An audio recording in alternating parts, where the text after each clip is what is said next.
vision, but you've got MVP that moved out. QO starts farming up agents. KP starts pushing out top lane. They've got a couple of players now behind March, who's in mid. But they just try and make more of the map, and VG Gaming, I'm not saying they're scared on the map, but it doesn't really seem like they're that comfortable moving outside their own base right now, just because of how aggressive MVP are playing. It's nighttime. Slark owns right now. Yep. You're playing against a super farm Slark at nighttime with your 1,000 hit point support. It's not very fun. But with that said, Fenrir did manage to grab himself a Glimmer Cape. This is a very good item against the Slark. Of course, he's not carrying any detection. He does not have any stuns until he goes for a Basher into Abyssal build.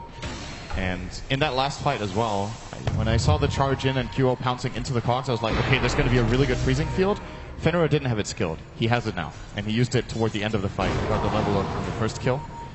Glimmer Cape freezing field could really be a problem for MVP. Do they have any detection on QO actually don't. Jumping in, they're going after Super, the charge there too. They're fully armored up. The weave was used before this fight, so it's going to be difficult to inflict any kind of damage. Ice, at least cocking them in, but now your death ward again being cancelled. The adaptive strike going to work, and Fenrir lets it go, but there's not many of MVP around to actually take the damage. Super, Laguna Blade, he actually brings down QO March. The job will be finished. It was the Urn Charge that was doing the work, and Fenrir trying to control up a Spirit Breaker, but that's one mad cow being chased out. In fact, he's just running himself away, letting KP blink further away from VG Gaming. A still a 2-for-1 transfer, that'd be a 2-2 as Morphling ends the Queen of Pain streak. So much money in for Hal. At the end of that engagement, this is not the fight MVP wanted. They only got one kill. The Lina suicided at the end of that, so it's a really big win for VG Gaming. Hal can actually buy the full Skadi if he wants it now. So much. In fact, yep, there she is. The Morphling is now a real problem during the team fights. And Super on top lane, actually going for that Yours on March. They're going to keep fighting him. And well, Laguna Blade comes back off cooldown to snap March out. So VG Gaming, they get another easy pick off. The downside is the BKB was already purchased by the SP. So you already have his full BKB up and running.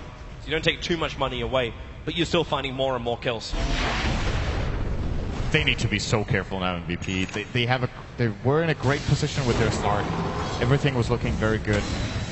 If they make one or two more mistakes, Hal's late game Morphling is extremely difficult to deal with. And I don't feel like, so we've been talking a lot about how good Slark is here. I don't think MVP have very good counters for the Morphling super late. Slark is pretty good. If you get to lock down the Morphling and you get a lot of attacks in, you can steal so much agility and you can remove some of his armor. But overall, the high mobility of the hero, I would say, gives him a favorable matchup late game against Slark. MVP, if they had a super fun Spirit Breaker, sure, but he's been playing pretty sacrificial as we talked about. He has a BKB only at minute 32. Hasn't been a fun escape for him. But we are looking for the lockdown, so it looks like a bad skill coming in from the Slark. Unless he sees a butterfly appearing on the Morphling, it feels like a Monkey King Fire is his option.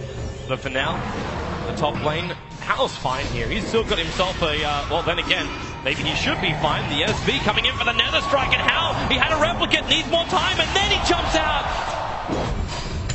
Going to survive through this, and the BKB from KP, FY, causing more troubles. They are going to have a crash in the mid lane. Ice turns it around. He actually managed to avoid the leash, and then locks him inside the cogs. The charge is coming in, and with that time, Ice just going to TP himself out. They go for more VG. Febby was in too close. Well, Shallow Grave and March, he's being picked up and tossed around. He was actually still charging Ice back in base. He'll TP out in time. Febby will not be so lucky. Hal's right behind him. Adaptive strikes to kill him off.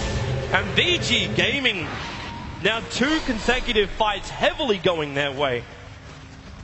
And you do get the Lina Aghanim Scepter now. That's what she spent some money on. Super's decision to go for the Bloodstone has really worked out here. Gave him a lot of tankiness. He's already increased the number of charges even after having to suicide once. He still manages to get a very timely axe here. This could be Elena Rax. Morphling is very quick at pushing the tower with this high agility, and there's pretty much no threat. Especially if KP can't get up there. Ice was looking for him, trying to stop the TP back.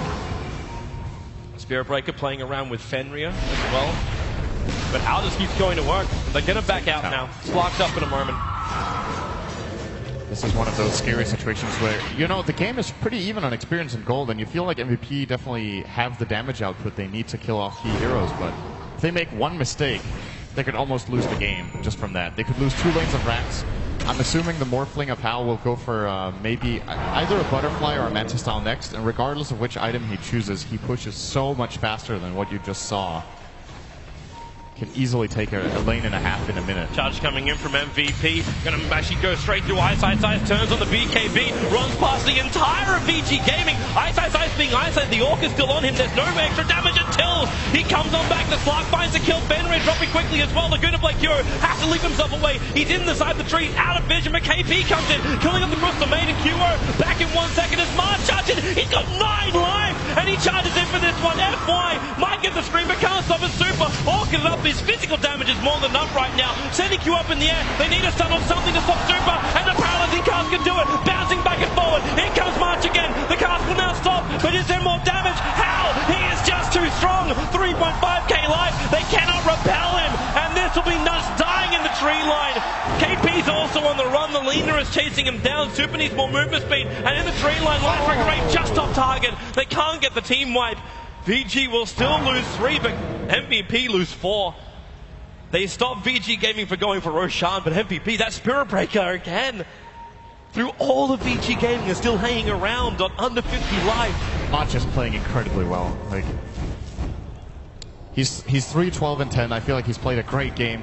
That fight for me was pretty much perfect. Sure, he ends up getting killed at the end, but he made so much space in the fight. For his first charge, hitting like 3 or 4 heroes with BKB, zoning out 2 heroes to get a free kill on the Clockwork. But it wasn't enough for MVP in that situation. The Roshan will go to VG Gaming. Even Laguna blading him up for style points here. Super, and How is going to go for that Butterfly as it looks. That's the Eagle song. And Super and How survive. So the 2 big cores on VG live to take Roshan. It also means they get a big gold advantage out of it, of course, as those kills are the most valuable. There really is no way to... Bloodstone charges. They can't kill the Morphling. They're getting to the point now. Once Morphling has that Butterfly up and running, you've got Evasion to fight against. Your nuke power is not enough to burn through the Morphling. With Mental Life, you can also gain during the fight by strength morphing up. You need Marge to get the perma hits in with his bashes, and you get a basher on the Slark. So QO, for all his damage, he's still going to be missing during the fight. So a manly fight against both the Slark as well as the Morphling won't really work, but then again, FY, there's your bash going to work for QO into FY, next he stole, well, he actually ended the game, he pounced, and FY 4-stars up, isolating him, QO needs more help here, he can't pounce out, they control him too much, 70 seconds with no buyback, FY escaping the engagement. And they're looking for more. Febby's on the run from Hound. This could even be bigger if you lose your Dazzle as well as your Slark. They can just take mid-racks. Febby on the run out of here. Evasion not going to help. In fact, the Adapted Strike. He does have TP up, but there's no way he's going to survive long enough to use it. That is 2 heroes down for MVP, and VG Gaming, their only concern right now is top lane, but they can take a mid-racks in return. It's 2 heroes and 2 lanes of racks. How could do it alone right now? He is going to be pushing so fast, but of course, he's going to have plenty of help coming in from Super with this ridiculous amount of attack speed. Just look at these barracks just disappear. It's currently only Hal hitting it. Imagine if the Lina was laying into that one as well, but she's going to go for the top tower. MVP doing the right thing. They can't defend this at all. So they're going to try to get the best possible trade here, which is unfortunately for them a tier 2 tower. But if they try to fight, the game is over. They have to give 2 lanes up. They can't fight for that. No other choice, but at least MVP have one upside. That tier 2 tower still exists on the bottom, which is the only reason why VG Gaming are not sticking around for Megas. The SB is charging in, but this is way too early. None of his team is alive.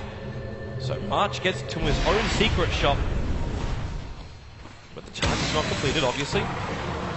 Crystal Maiden buying herself something nice. Now Solar Crest to go with that Glimmer Cape. Fully accessorized CM. They just got so much gold. Yep. When you get 2 lanes of racks, just look at that. 12,000 gold, 11,000 in the experience. It's all swing in the way of VG Gaming. An Aghanim Scepter for FY. If he wasn't dangerous before, he's even more dangerous now. He's even still got a casually stolen Shallow Grave. They can make a big play with this, actually. I don't think MVP are aware at all. Oh, QO's in a really bad position, actually. There's your hook shot. They catch him out, pick him up, throw him down. Adaptive Strike for the stun. QO! Again down for the count, and again 70 seconds on the sideline. That's got to be game over. How are they going to hold this for a whole minute without their most farmed hero? I think even if they Never mind, Prop is their most farmed hero. How are they going to hold without their second most farmed hero?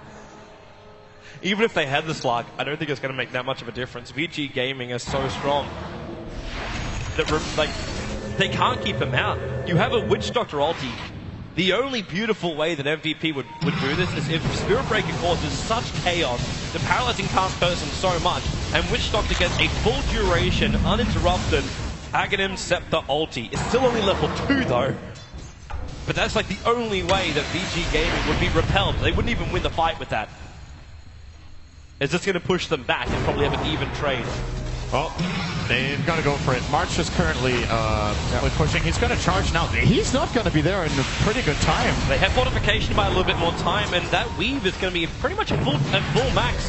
When he arrives, so in comes March. He's charging after Super. The stun from Super running too late in the BKB. KP jumps out too, but he got bashed up and stunned up almost instantly. KP goes down 80 seconds. And nope, there's your buyback one nudge. Controlled by Ice. That death ward, it just doesn't exist. Ice will kill him in the tree line. KP comes out for the Sonic Wave. The hook shot gonna miss. Can't get out, but it can. Now Rubik actually stole Sonic Wave. He's actually got the ulti to help burst down the spark. All they need is one extra stun. Q dropping low and fly. There she blows. And down he goes.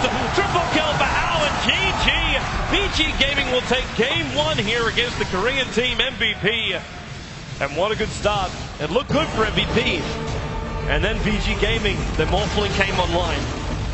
The MVP, I think, felt like they had to make some really aggressive plays, which they definitely did, but they got a little bit overzealous on the fights outside the Dire base, and VG Gaming are just too experienced of a team to get phased by that aggression. They played really solidly. They find the key pickoffs, and of course, solid individual plays from everyone on the side of VG Gaming here. So, great game.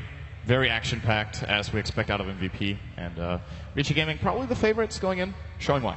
Yeah, that they do. And MVP, of course, they are a crowd favorite. I'd like to see what they do in game number 2. But for now, let's throw it back over to the analyst desk.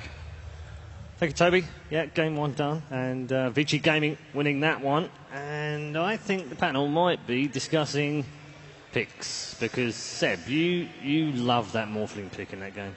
Yeah, I thought it was a great pick. And as we said also previously, we waited for a Howl performance. Also, actually, Size played very solidly, but I'd say I'm quite impressed with the way he played Morphling, and obviously they picked Morphling not only because they thought it was good, because Morphling is not a hero people are picking right now, it's just a Howl hero. Like he's been known for his Morphling forever, and he likes that hero. Yeah, I said earlier on, we were talking about it while we were watching. Do we think that's a planned thing, or was it a situational thing? Was it reaction to what MVP were drafting, or was it something they were actually going, no, this is something we can definitely pull out? It kind of fit the style that, okay, it's super tanky and it can carry them into the late game. I think both teams kind of had that sort of, okay, well, if they do this, we're going to do this. Sort of like the Rubik. We're going to let them have the Rubik and we're going to pick the Slark instead, because Slark's actually pretty good versus Rubik, and he fed off the support for a little bit. The Morphling ended up being really, really good. We thought they had no disables, but then they had a Spirit Breaker at that Roche fight. Oh dear. Oh, you've rubbed Seb up the wrong way now. 17%. 71% or 17%. It's actually, it is insane. You know, you have those, but we all also had that experience, you know, in pubs or whatever. You have that guy that goes through you, like, but that's never going to happen. What are you thinking? And then he bashes you once and then twice. And then you don't get to see the third bash because you probably abandoned the game. Or you died. Yeah. Usually I don't see the third one, I just... Yeah. So when we're talking about heroes you don't like very much, is this worse than Techies? I don't know. It's sometimes, it's like he's going for the Morphling and you're like, he can't get him. He just can't, he needs like 3 bashes and he gets them. But he always gets those bashes, it feels like there's something